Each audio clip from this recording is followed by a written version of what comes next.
بسم اللہ الرحمن الرحیم۔ میں آج آپ کے سامنے پھر پیش ہوں الحمدللہ نماز کے فوائد۔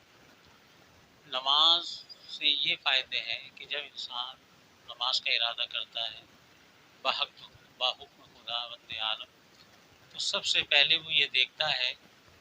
کہ کیا میں پاک ہوں، اور وہ اپنے جسم کی نجاست کو یا تو وہ نہا کے دور کرتا ہے یا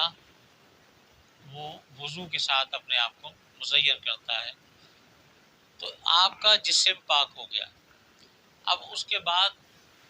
وہ یہ سوچتا ہے کہ میں نے نماز کہاں پڑھنی ہے۔ اس بنیاد پر وہ اپنے گھر کو صاف کرواتا ہے،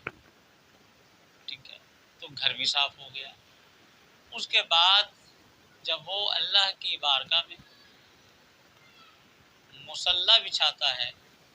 اور اللہ کی بارگاہ میں پیش ہوتا ہے، تو سارا دھیان جو ہے اس کا اللہ کی طرف چلا جاتا ہے، اللہ کی بارگاہ میں پیش ہو جاتا ہے۔ اس کے اوپر اللہ کی ہزارہ رحمتیں اترتی ہیں، تو اس کے جسم میں نورانیت، اس کی روح میں نورانیت پیدا ہو جاتی ہے، اور پھر جب وہ اللہ کی بارگاہ میں التجا کرتا ہے، سورہ فاتحہ پڑھتا ہے، تعوذ پڑھتا ہے، سورہ فاتحہ پڑھتا ہے، پھر کوئی سورت پڑھتا ہے، تو یہ سارے فیوض و برکات اس پر، جسم پر اور روح پر طاری ہوتے ہیں۔ اور اس کے بعد جب وہ سجدے میں جاتا ہے تو بافضل خدا اللہ فرماتا ہے کہ سب سے زیادہ میں انسان کا قرب جو ہے، جو اس کو ملتا ہے، وہ سجدے میں ملتا ہے۔ تو اب یہ دیکھیے کہ نماز کی فضیلت کتنی ہے کہ انسان کی روح بھی پاک ہوتی ہے، انسان کا جسم پاک بھی ہوتا ہے، اور جہاں وہ نماز پڑھتا ہے، خواہ کہ مسجد میں پڑھے تو وہ تو پتہ ہے آپ کو، وہ مسجد ہے، اللہ کی عبادت کا گھر ہے، وہ تو صاف ہوتا ہی ہوتا ہے۔ اگر اس کو کوئی تکلیف ہے یا وہ بیمار ہے تو وہ نہیں چاہتا کسی وجوہات اور عذر کی وجہ سے مسجد میں، تو گھر کے اندر اہتمام کرتا ہے، تو وہ جگہیں لوگ صاف کرواتے ہیں کہ بھئی یہاں نماز ہوگی۔ اور الحمدللہ اگر مومنوں کا گھر ہے، مسلمانوں کا گھر ہے، تو پاک صاف ہی رہتا ہے، نہیں تو کوئی نہ کوئی کمرہ ان کا ایسا ہوتا ہے جہاں پر لوگ بچوں کو نہیں جانے دیتے، جہاں کلام پاک کی تلاوت کی جاتی ہے، مذاہب کیے جاتے ہیں اور وہاں پر نوافل پڑھے جاتے ہیں، تو وہ بھی جگہ صاف ہو جاتی ہے۔ اس کمرے کی نورانیت کی وجہ سے اس گھر کے اندر بلائیات کا نزول نہیں ہوتا اور ارواحوں کا داخلہ نہیں ہوتا، کیونکہ اس کمرے میں مسلسل بخور وغیرہ کا انتظام کیا جاتا ہے، خوشبوجات کا انتظام کیا جاتا ہے، اور جہاں خوشبوجات ہوتی ہیں، جہاں بخور ہوتا ہے، جلتا ہے، وہاں پر کیا ہوتا ہے، وہاں پر برکتیں ہوتی ہیں، جہاں پر خوشبو ہوتی ہے وہاں رب کی رحمتیں ہوتی ہیں۔ تو ایک صرف نماز کی وجہ سے، ایک صرف نماز کی تیاری کی وجہ سے، اس کے قائم کرنے کی وجہ سے الحمدللہ آپ کی روح بھی پاک ہوئی، آپ کا جسم، چہرہ، ناک، کان سب صاف ہوئے،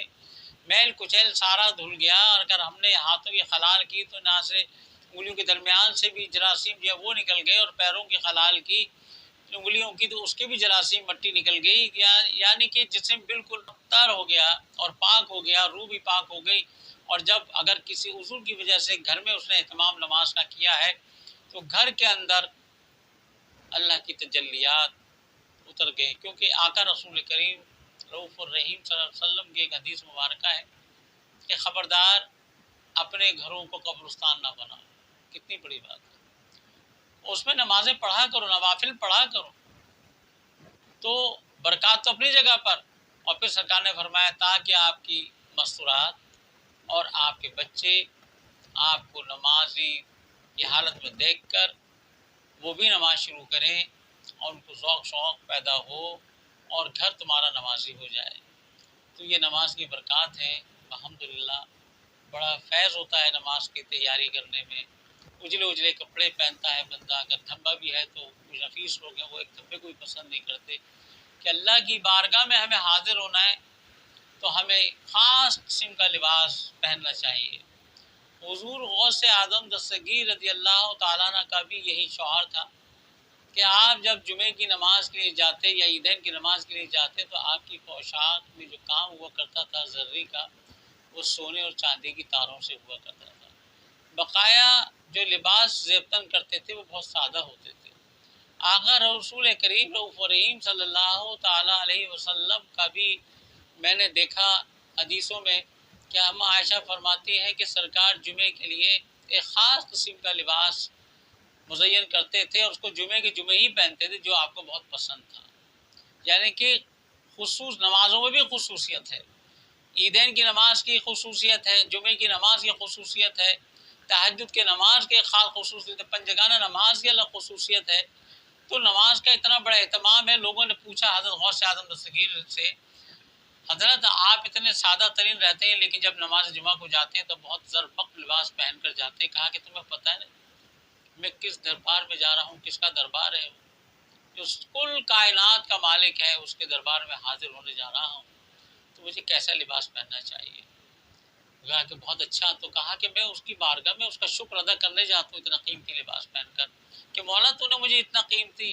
لباس دیا ہے، اتنا مجھے پیسہ دیا ہے، اتنا اپنے انعامات سے نوازا ہے، تو تیری بارگاہ میں اگر کنجوسی سے بخالت سے اگر میں خراب کپڑے پرانے کپڑے پہن کے اگر جاؤں تو مجھے شرمندگی ہوتی ہے۔ جو میرے پاس اچھے سے اچھا لباس ہوتا ہے تو تیرے دربار میں حاضر ہو پہن کر حاضر ہوں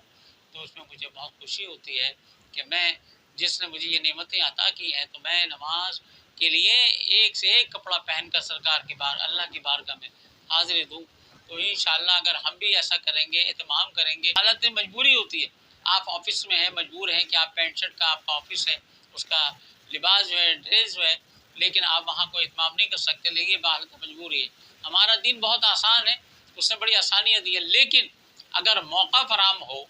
اور ہمیں جمعے کا دن مل جائے اور ہماری چھٹی ہو تو ہمیں ایسا لباس پہننا چاہیے جیسے کہ ہم عید پر پہنتے ہیں نئے کپڑے۔ تو اگر نیا نہیں ہے تو سب سے اچھا سوٹ جو گھر میں ہو اس کو پہن کر جائیں، کیونکہ ہم اللہ کے دربار میں خاص دن کے لیے حاضر ہو رہے ہیں، خاص دن میں، اور اس کے اندر اجتماع میں جا رہے ہیں۔ تو ہمیں جو دیکھے تو اس کو لگے کہ ہاں جی آج ان کے لیے خاص دن ہے، تو ہمیں بہت اہتمام پنجگانہ نماز کا بھی اہتمام کرنا چاہیے، تہجد گزاری بھی کرنی چاہیے، اور جمعے کا تو اہتمام بڑھ چڑھ کر کرنا چاہیے۔